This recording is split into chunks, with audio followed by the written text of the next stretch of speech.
હવે છોલા હોય કે ચોળા, સફેદ ચણા હોય કે કાળા ચણા, બધું મજેદાર બનશે.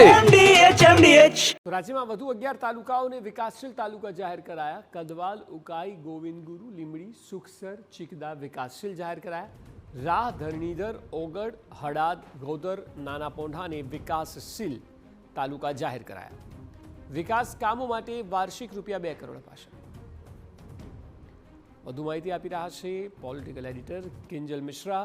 કિંજલ, અલગ અલગ વિકાસશીલ તાલુકાઓની વાત કરવામાં આવે તો 11 ને જાહેર કરવામાં આવ્યા છે.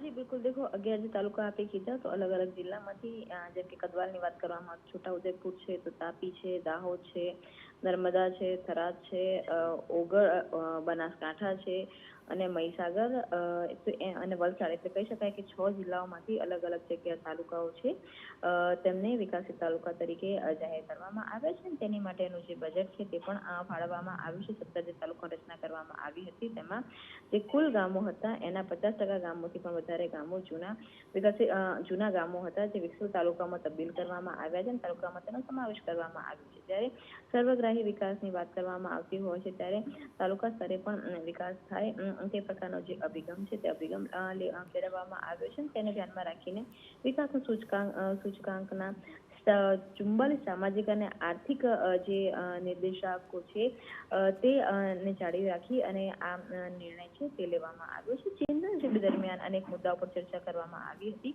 તેમાંનો આ એક મુદ્દો પણ હતો કે જે વિકાસ છે તે સર્વગ્રાહી થવો જોઈએ અને તેને ધ્યાનમાં રાખીને 11 જે નવા તાલુકાઓ છે તેને વિકાસશીલ તાલુકા જાહેર કરવામાં આવે છે અને તેના વિકાસના વિવિધ કામો માટે જે ગ્રાન્ટ છે તે પણ ફાળવવામાં આવી છે. જી બિલકુલ, આભાર સમગ્ર માહિતી બદલ.